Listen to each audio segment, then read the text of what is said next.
अस्सलाम वालेकुम। अभी जो हम जो चीज़ें डिस्कस करने जाएंगे ये डेसिमल टू बाइनरी कन्वर्जन है। सेम चीज़ जो फॉलो करेगी आपके नंबरिंग सिस्टम्स के अंदर। पहले हमने देखना है कि हमारा जो डेसिमल नंबर है उसको हम बाइनरी में कन्वर्जन करते किस तरीके से हैं। सपोज़ हमारे पास एक नंबर 13 है, डेसिमल नंबर है ये। इसको हम ब्रैकेट में कर देते हैं बेस 10। तो अगर मुझे इसको बाइनरी में कन्वर्ट करना हो तो सबसे पहले जिस चीज़ को मुझे समझना चाहिए दैट इज़ कि हमने लास्ट टाइम भी देखा था कि अगर मेरे पास 2 रेज़ टू पावर 0 हो तो मेरे को वैल्यू बनेगी 1। 2 रेज़ टू पावर 1 के ऊपर हमारे को वैल्यू बनेगी 2। 2 रेज़ टू पावर 2 के ऊपर हमारे को वैल्यू आ जाएगी 4। 2 रेज़ टू पावर 3 के ऊपर आ जाएगी 8 एंड 2 रेज़ टू पावर 4 के ऊपर आ जाएगी 16। एक चीज़ आप नोटिस करें कि जब हम बाइनरी के अंदर में बात कर रहे होते हैं, क्योंकि हम बेस 2 की बात कर रहे हैं, तो आपका अगला नंबर जो है वो पिछले नंबर का डबल होगा। अगर आप ये देखेंगे 2 1 का डबल है, 4 2 का डबल है, 8 4 का डबल है और 16 8 का डबल है। क्योंकि हम डबल इसलिए कर रहे हैं क्योंकि हमारी बेस 2 है।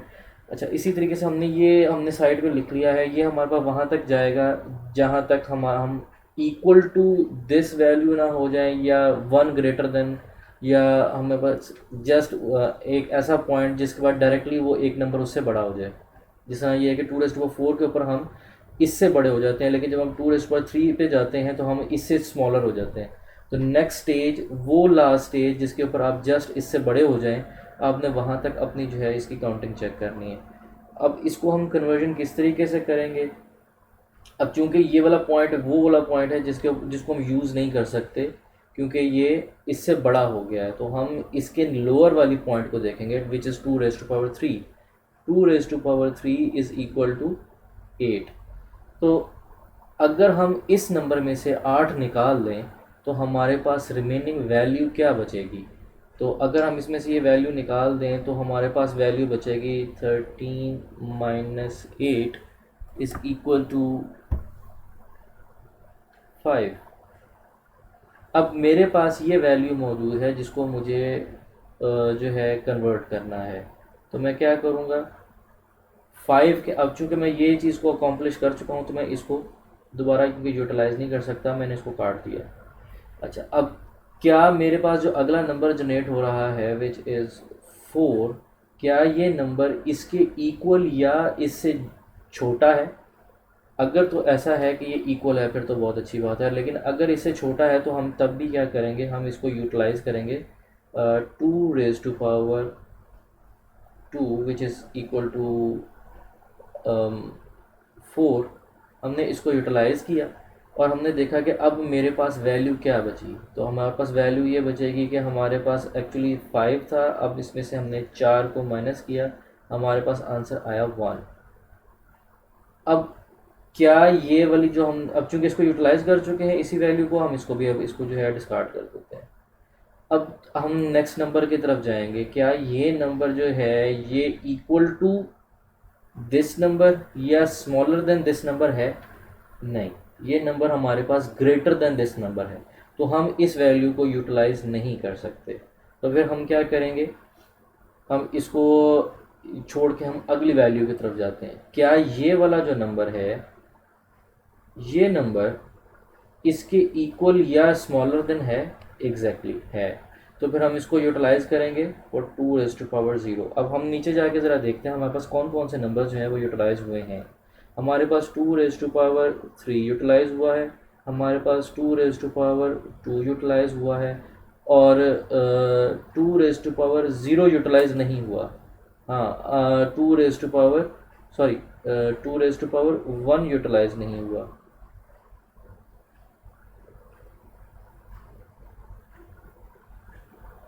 1 यूटिलाइज नहीं हुआ, जबकि 2 रेज़ टू पावर 0 यूटिलाइज हुआ है।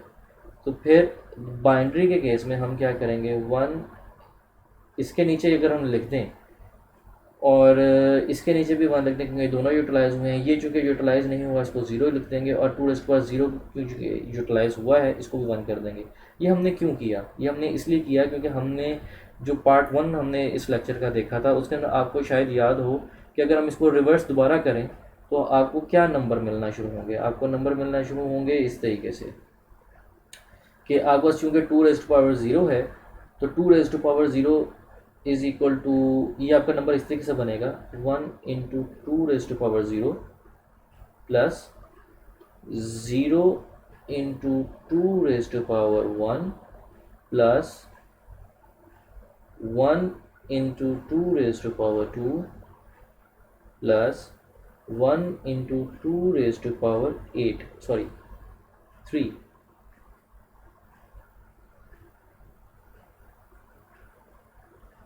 सो आपका नंबर क्या बना? आपका नंबर ये बना 1 × 8 plus 1 × 4 plus 0 × 2 plus 1 × 1। So the answer will be 8 plus 4 plus 0 plus 1 is equal to 13। इस तरीके से आपकी जो है वो कन्वर्जन होगी। ज़ीरो का चूँकि डायरेक्टली इम्पैक्ट कोई नहीं आएगा तो वो डिस्कार्ड हो जाएगा और आपके पास बाकी नंबर्स आ जाएंगे। So the number will be in your binary is equal to 1 1 0 and 1। इसी तरह अगर हम इसकी एक और मिसाल लेने की कोशिश करें तो हमारे पास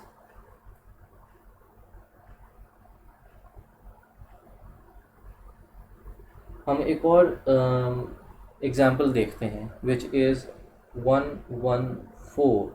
सेम आप क्या करेंगे, 2⁻0 is equal to 1, 2⁻1 is equal to 2, 2⁻2 is equal to 4, 2⁻3 is equal to 8, 2⁻4 is equal to 16, 2⁵ is equal to 32,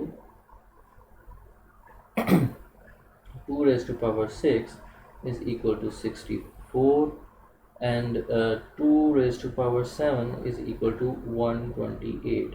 अगर आप यहाँ पे नोटिस करेंगे तो 128 इज़ द नंबर या 2�7 इज़ द नंबर जो आपका 114 से जो है वो एक्सीड कर जाता है। So we will stop at this point.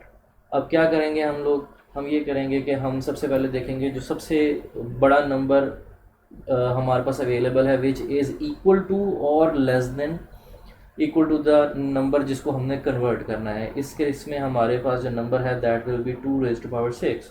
तो हमारे पास आ गया 2⁻6 और इसके बाद वैल्यू क्या आ गई 64। जब हमारे पास 64 वैल्यू आई तो अब हमें देखना पड़ेगा कि हमारे पास रिमेनिंग वैल्यू क्या बची। रिमेनिंग वैल्यू हमारे पास बची 50। क्यों? क्योंकि आप 114 में से 64 को आप माइनस करेंगे तो रिमेनिंग वैल्यू आपके पास बचेगी 50। ये चूँकि हमारे पास यूटिलाइज हो गया है नंबर, इसको ख़त्म कर देते हैं। अगला नंबर देखते हैं which is 2⁵ is equal to 32। क्या ये 32 नंबर इक्वल है 50 के या इससे छोटा है? हाँ, इक्वल तो नहीं है लेकिन छोटा है, तो हम इसको यूटिलाइज़ कर सकते हैं। तो हम इसके लिए यूज़ करेंगे वर्ड 2⁵ को हम यहाँ पे यूज़ करते हैं। अगर हम 2⁵ को यूज़ करेंगे तो हमारे पास वैल्यू आ जाएगी 32। अगर हम इस 32 को 50 में से माइनस करें तो हमारे पास जो रिमेनिंग वैल्यू है that will be equal to 18। अब हम देखते हैं, चूँकि हमने ये नंबर भी यूटिलाइज़ कर लिया है, अब हम इसको दोबारा यूटिलाइज़ तो नहीं कर सकते। क्या अगला नंबर जो है 2⁴ जो इससे जस्ट नीचे है इज़ इक्वल टू 16, क्या ये इस नंबर के इक्वल या इससे जस्ट छोटा है? हाँ, इक्वल तो नहीं है, जस्ट छोटा है। तो हम क्या करेंगे 2⁴ को भी यूटिलाइज़ कर लेते हैं।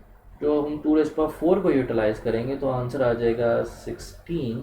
अब हम माइनस करते हैं तो हमारे पास जो वैल्यू अब बचेगी दैट विल बी 2।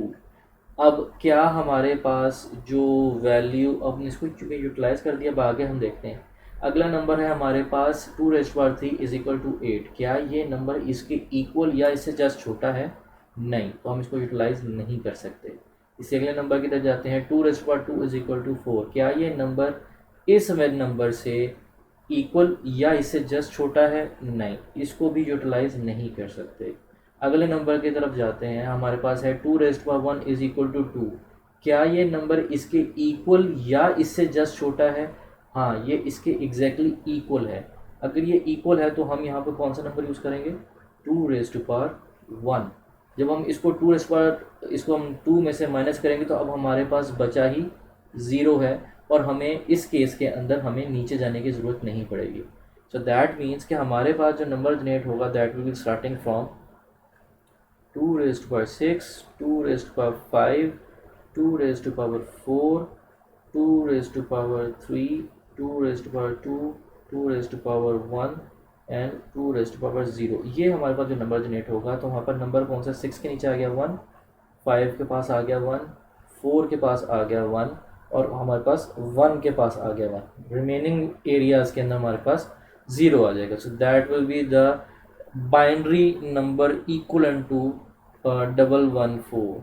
अगर हमारे पास 114 बेस 10 में नंबर हो तो हमारे पास इसका इक्वलेंट जो बाइनरी नंबर होगा that will B 1110010 of your base 2। Hope यहाँ तक होप करता हूँ कि आपको यहाँ तक कन्वर्जन की समझ आई होगी। इसके बाद हम नेक्स्ट सेशन के अंदर अगला जो है कन्वर्जन करेंगे।